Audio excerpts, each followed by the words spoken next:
the true meaning of brotherhood. So what's going on, Alex here, and let's get into it. So first of all, I'm going to start with some scripture using the King James Bible, the only Bible you should be reading. So in 1 John 4:20 we see, if a man say, I love God, and he hated his brother, he is a liar.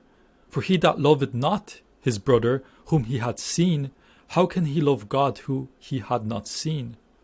Using now English, if you hate your brother, if you don't love your brother, but you see him, how are you supposed to love God whom which you do not see? Then we see Ecclesiastes 4:10-12.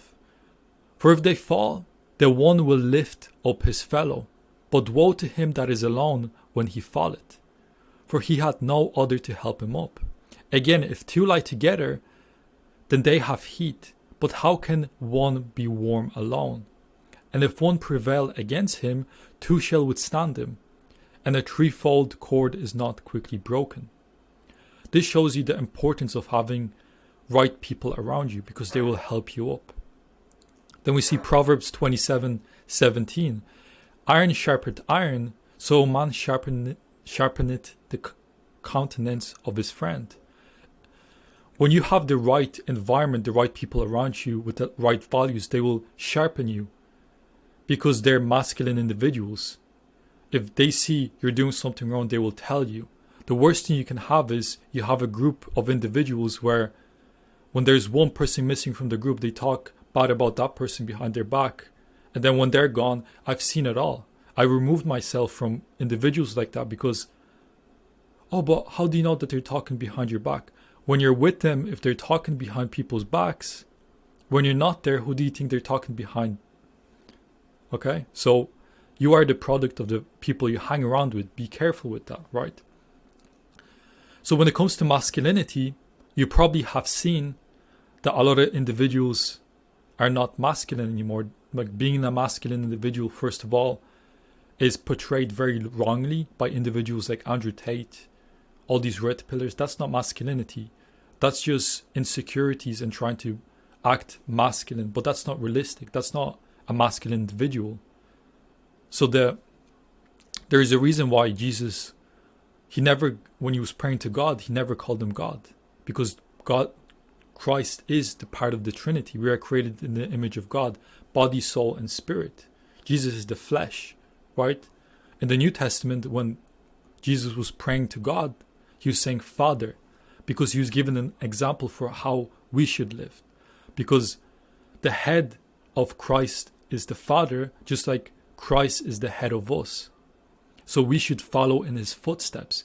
Christ was shown an example. That's why you see a lot of individuals, oh, why was Jesus praying to himself? He was showing us an example of how we should live as Christians, right? So that being said, men have low testosterone levels. They're very emotional. They have lack of discipline. They have no drive, motivation. They fall into lusts. And you can see it more and more. And unless you change it, you're going to fall into it as well. If you struggle with addictions, the reason behind that is when you get a spike in dopamine and your estrogen is high, it gets cut in half. That's why you crave more things, addictive things. If your testosterone is high, when you get a spike in dopamine, that dopamine spike gets prolonged. And that's what motivates you, makes you driven. That's what builds businesses, right? But what we see today, people being addictive to things, even things like training. Yes, guys are addicted to training. They train 6 times a week and they overtrain. The reason behind that is when you train, it increases your metabolic rate. And that's when you actually feel good. But when they're not in the gym, they have a low metabolic rate. Hence why they want to train all the time. Same with smoking, caffeine, all these things, because it actually makes them feel good. But you need to ask yourself, why don't you feel good?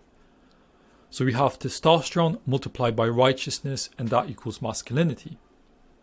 So testosterone is the key performance indicator, key KPI of masculinity. It's measurable, you can measure it. Versus if you're in the self-development niche, it's not measurable. They will sell you a new profound wisdom that's you can just read the Bible and get better things from it just by reading the book of Proverbs, but they will sell you something new every month because it's not measurable.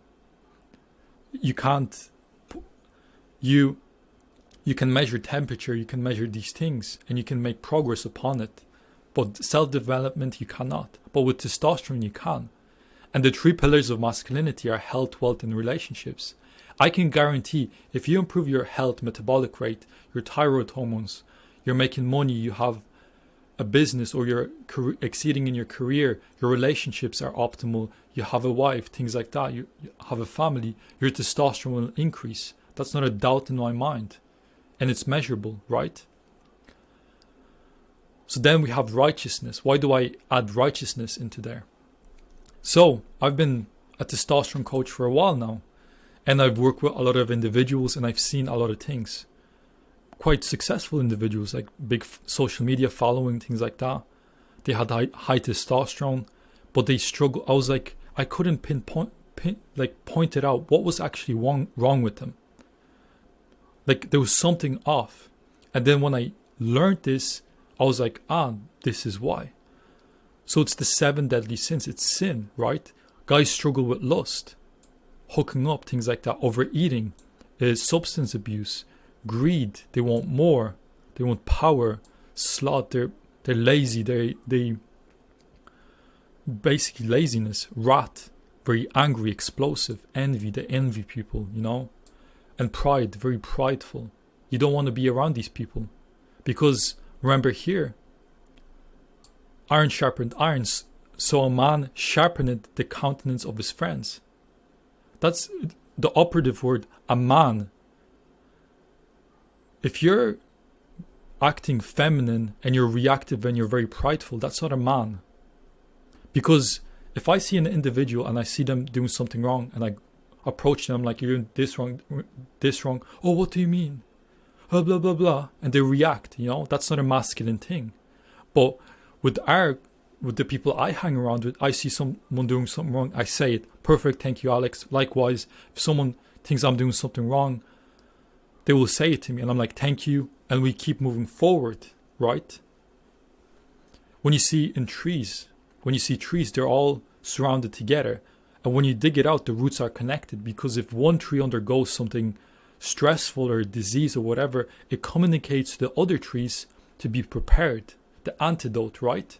Just like when you have the right environment, the right brotherhood, we can guide each other in the right direction. And the goal is reclaiming your masculinity righteously and using testosterone as a KPI. When it comes to the 3 pillars, health, wealth, and relationships, I personally specialize in health. So for instance,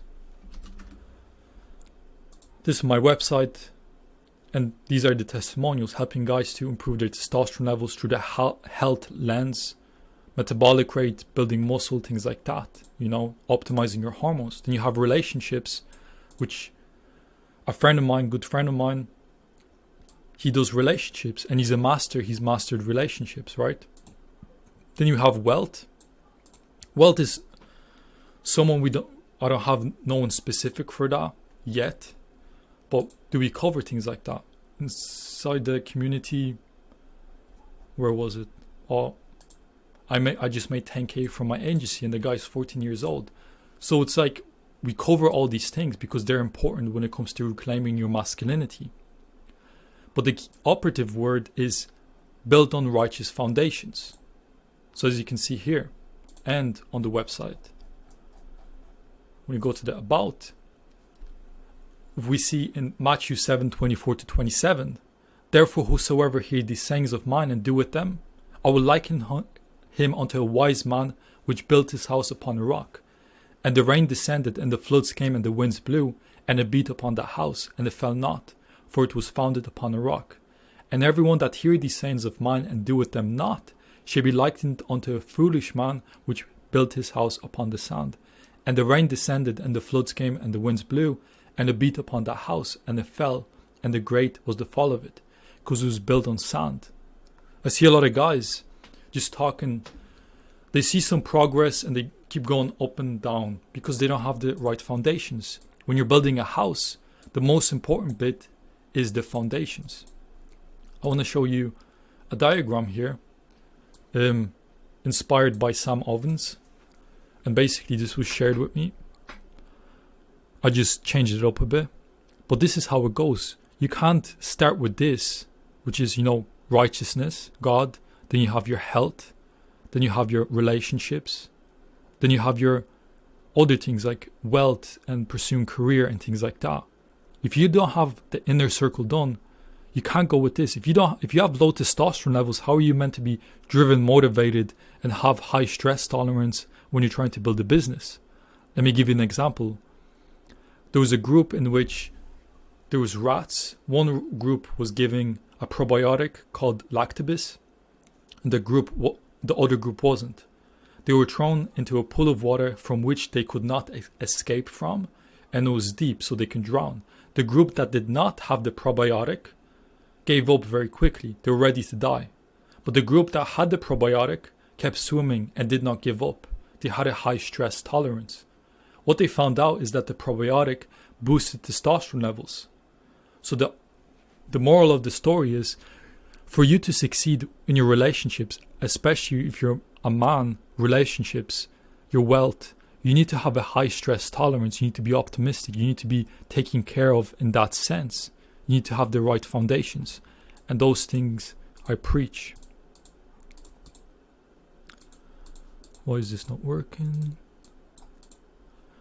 And then we have, so righteousness, already mentioned, they struggle with these things. For we wrestle not against flesh and blood, but against principalities and against powers, against the rulers of the darkness of this world, against spiritual wickedness in high places. So make sure you're in a community, you have a brotherhood, because we're all on the same team. We want to make this happen, right? You're not in this alone. And this is why I created the Brotherhood, which is a free community which you can join right now. The link will leave down below. I'll leave this document down below as well. I launched it earlier this week, already 99 members, and it's a community which you can post, you can ask questions, we're already discussing things. If you have issues, things like that, I highly recommend you jump in here, community. The classroom, so you'll have access to this. So it's week 1 of my Reclaim Mastermind, and everything in regards to foundations, masculinity, hormones, how to fix them, righteousness, things like that. And this won't be here, okay? That's not included. And calendar. So once a month I'll be doing a collaboration session with everybody. You're invited if you're in the group. We get on the call, we mastermind together, something like what I would do in my paid Reclaim Mastermind, which is we get on a group call like this, we mastermind for 2 hours and we dive deep into topics, right? And you're probably thinking, Alex, why are you doing this for free? There has to be a catch. There is no catch.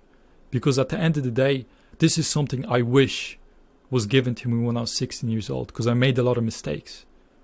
And it hurts for me to see false prophets that comes to people in sheep's clothing, but inwardly they're raveling wolves, aka Andrew Tate, aka all these red pill. And I see it by just working with clients for the past 3 years. Like, some of the damage that people go through by following these false prophets is irreversible. In most cases is reversible, but sometimes it's not. So if you're someone that's serious about this, join this community, because before I used to have the Reclaim Mastermind, but some people just can't afford it, and that's perfectly fine. And at the end of the day, I still want to help people. I have this knowledge and I want to share it.